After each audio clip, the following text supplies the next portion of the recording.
Hey everybody, got a new build here for you. This is the X-5. This was a experimental build in order to try out the V-bar design with the headstock. Basically, you've got it's got a headstock. Obviously, it's got locking tuners and the roller nut. It's got a lot of the what's best features. It's got the trapezoid neck profile. Yeah, I like it. On this color you can see it really good. A lot of the other videos you can't see it, but yeah, you got one big flat side on this side, one big flat side on that side, and then right there you got about a 10 centimeter wide strip in order to keep from cutting into your truss rod cavity. And this is just, I mean, I've got, the tools and stuff to make pretty much any profile I want out of a stock neck. And, if you're building a custom neck, you're not going to go much different than a stock neck. So yeah, pretty much I've got the ability to slap any profile I want on a neck. And if you go back to my what's best on necks, I've tried all kinds of stuff. I tried, diagonal spines and all kinds of things, and facets, and I tried one. Oh yeah, this one, where is it? Right here. This one here. This is actually, I might do a video on all of my guitar build fails. This is a fail right here. The reason why it failed is that this is the shimmed fretboard idea, and it turns out that depending on the fretboard in question, it's just too darn hard to get the thing flat enough and straight enough to get perfectly flat. So yeah, that experimental idea is out the window. This is guitar number 4, and it was an experimental it started out just as a design for something that looked cool and ultra-modern and IKEA-ish, and it ended up, it was testing super glue in order to hold this and this end of the fretboard, and then you shim it in the middle in order to get you level. But it turned out that this particular fretboard, you wanted to screw it down here and shim it up here, and then even after leveling the frets, it still had issues somewhere around 5. So I was like, screw it, this is just not working. Too much legwork, because then you'd have to be, screwing it down up there, and that gets too complicated. So, but anyway, the other thing that it was testing was this joint here is a joint done with super glue, not with tight bond, and it works just fine. Absolutely just fine. No problem. And this joint too, and it holds string tension with no problem. I mean, it's great, man. It's, yeah, so have no fear. Super glue's here, man. You can probably throw your tight bond away. Don't let the real luthiers hear me say that. Yeah, I fly in the face of tradition when it comes to building guitars, in case you haven't noticed. But anyway, all right, so that's that. Back to this here. All right, so this is the X-5. It's a minimalist body. It's got the trap, right, okay, starting at the top end. You got your locking tuners, you got your roller bridge, you got your trapezoid neck profile, you've got your triangular heel, you've got it all blended into one unit, right? You've got down to 2 neck screws now, okay? And it works, yes, it does work. And then of course you got your V-bars. This is not set up shredder, so it's not shifted left. It doesn't need the little leg post thing here in order to bring this bar out this way. So this one just sits like a regular guitar. It's just, you put it on your lap. Come here. You put it on your lap, and the left bar goes there, And this end goes here, and it's just like playing a regular guitar. Your hand's like, you know, right about here. It's just like a regular guitar. It's not shifted around so that you're down here like stuff. For it, on the shredder bars, what it does is it takes the guitar and it basically moves it like this, so that you're here when you're shredding, instead of being over here when you're shredding. It's just a minor thing, but hey, ergonomics, right? Anyway, okay, so let's see what else this thing got going on. The humbucker, you'll notice that the screws have been set on the humbucker in order to do the equalizer trick. The treble screw's way up. The neck screw is, the second screw is way down to compensate for the treble being up, because otherwise the second string was just way too loud. These two screws are down. Let's see, this one's up about 12 turns. This is down about 12 turns. These two are down about 6 turns in the middle, these two. That's down another 12 turns, and then this is up another 12 turns.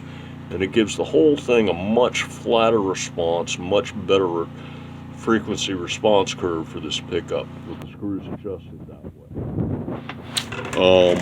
Let's see, what else this thing got going on? Of course, it's got the depth, speed, pick, block, guard thing, whatever you want to call it. And now this one only has the volume control and the jack, and that's it. It doesn't have a kill switch, doesn't have an on-off switch. This is a slightly older design. It has a floating compensated bridge, which is just 2 hard rail bridges, basically, and you know, one for the wound and one for the non-wound. And this actually works absolutely perfectly, believe it or not. I was surprised. I put it together. I just kind of, you know, guessed at the angles based on looking around at the various guitars that were set up correctly, and I was like, well, let's try something about like that. And all you do is you look at like the angle that they got on like an acoustic, or you look at the angle they got on like an arch top, and you just do 2 of them, and it works great. And see, it's floating, so you can, you know, set your intonation and set everybody so they're all hunky-dory, stuff like that. Now, if you saw the video, the first video for this guitar, when it was still in its experimental and not fully finished stage, it had a much shorter tailpiece and break, and a much sharper break angle here at the bridge. I think it also had a different bridge on it as well too. So yeah, it might have just had just a straight bar bridge and stuff like that. But yeah, I decided the guitar was worthy of finishing as a full guitar, so I went ahead and stained it and clear coated it and all that happy stuff, and did the bridge and did the tailpiece and put on the dual strap locks, and let's see what else it got on it. It's very straightforward. All these V-bar design things are very straightforward.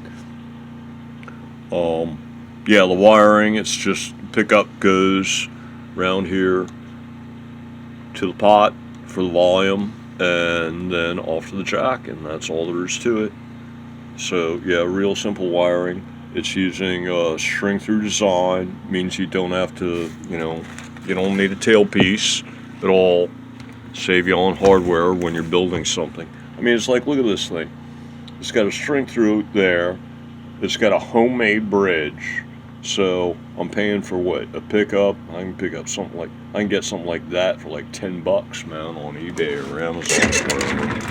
And you know, put this in, roller nut, yeah, maybe another $10. Set of tuners, let's say 15. And a neck, I think a neck like this these days is going for about 65. So yeah, 65, $80, $90, you got maybe $100 plus, you know, a little bit of electronics, so maybe $110. Gets you more or less everything, except for the plywood. Oh yeah, about the plywood. Once again, reclaimed 1/2 inch, and it does have issues. Yeah, as you can see, the action's getting a little tall there, so it's going to need some shim. Take a little bit of this brass shim out from under the bridge, and you just loosen up the neck screws, and you slide it. If you can, you want to slide it, and where's the neck in relation to, you can't really. Yeah, if you can, you put it in front of the screw, and if you can't, you put it just right behind it, and that'll, you know, take everything and kick it up this way, and that'll fix up your action. As you can see, yeah, we're way high there, man. That's probably like, oh, I don't know. Just looking through the camera, it looks like 3 millimeters at least. But yeah, so yeah, word up. Don't use the 1/2 inch reclaim. Go for 3/4. It's stronger. I think I actually am like pressing buttons and taking pictures here. Hold on, it's flashing. I can't hold it with my left. There are too many buttons in the way, and the lens is over there. Okay, so yeah, don't go for the 1/2 inch reclaim. Go for the 3/4 inch stuff. It's much more solid. Or go for something truly solid like this. Yeah, this is great. This is great. I mean, look, this neck. You know, this is just like what, a 3/4 by 3/4. Maybe it's even this might be like 1 inch by a 1/2 inch, cut out of a clear pine plank. Like, you go over to the nice wood aisle at the hardware store, and you pull out a nice pine plank, and that's what this entire guitar was made out of. It was like a, you know, it was like a 6 foot long 1x6, I believe it was, or something like that. And I had enough material to make just about one guitar. There was a little bit left over that I was going to use to make the bars, but since the fretboard didn't work out, hey, that's life. This is another fail. Maybe we'll do a video on all the fails. Let's see, that would be the 4th fail I've had. Let's see, the paddle guitar was a fail, and that thing over there was a fail, the thing in the corner, and oh, the X-3. Yeah, never try to scallop a fretboard with a angle grinder. And when you scallop a fretboard, you're supposed to scallop the top. You don't want to scallop the sides, but in general, scalloping is something I would not recommend. And here's the deal, is that when you're running up and down, you get this bump, bump, bump feel. Even on the edges, you get this bump, bump, bump, more so than you get from frets. It just makes it worse. The bump, bump up you get from frets, it makes it even worse. It makes it significantly worse. In fact, it can make it.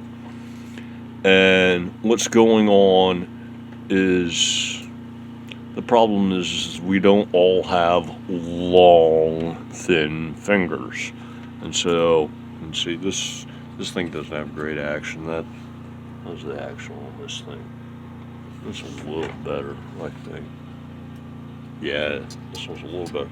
This one's still, you know, double, triple high, but you see, it's still easy for me to reach under with just the very, very, very tip of, if I can get some light on it, with just the very, very tip of my finger in order to hit this string, bend this string.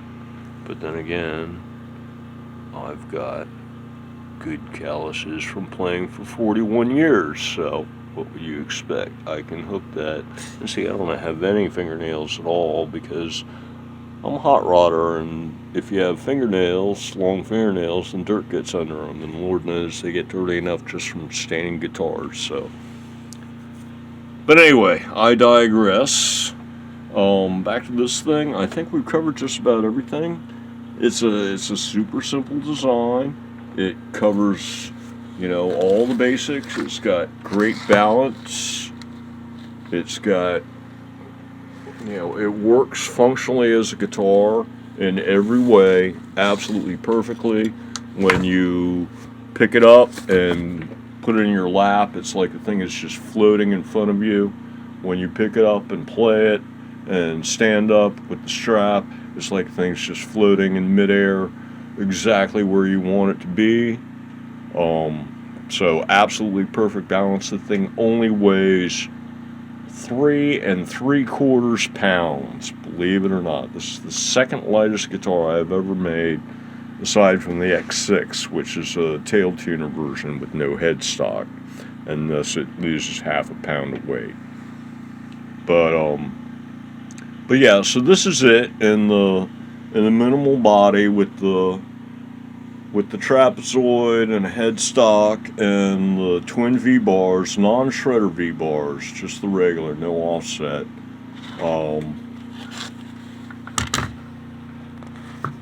With your V-shaped neck heel joint and just 2 neck screws. So yeah, a lot of innovations on this one, and a lot of the what's best on this one. The locking tuners, the roller.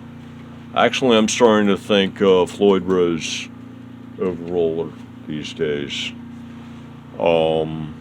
Let's see, for a bridge upgrade, this is a 6-string and a hardtail. You could go with like an Evertune. That's also looking good. A little pricey, but yeah, you could go with an Evertune, and that'd give you your bends. Plus, your stuff would never go out of tune. I mean, with an Evertune on this end, a Floyd Rose on that end, and locking tuners in order to make your tune-ups quick, easy string changes. That's one of the best. That's really the biggest thing about these things is that it makes string changes quick and easy, more than the fact that it increases tuning stability, which does do. But me personally, I'm like, well, screw it, just lock this stuff down and forget about the rest. So, but anyway, yeah, so here, improvements, what you could do a locking nut here. You could do like on a bridge, if you're going hardtail, you do like maybe an Evertune, or I was thinking of I decided to do an arch top type bridge for my Rosewood and Bubinga build, so I'm not going to use it for Steinberger because that means I'd cut it all up like this, and it's a nice piece of Bubinga, so I'm going to do it more like the Oriental here, with that kind of a bridge and this kind of a body, and maybe some bars in order to make it all work out for balance point of view. But yeah, so I might put the Steinberger on this thing. Never can tell. Anyway, that's the X-5, folks. Have a good one. Stop.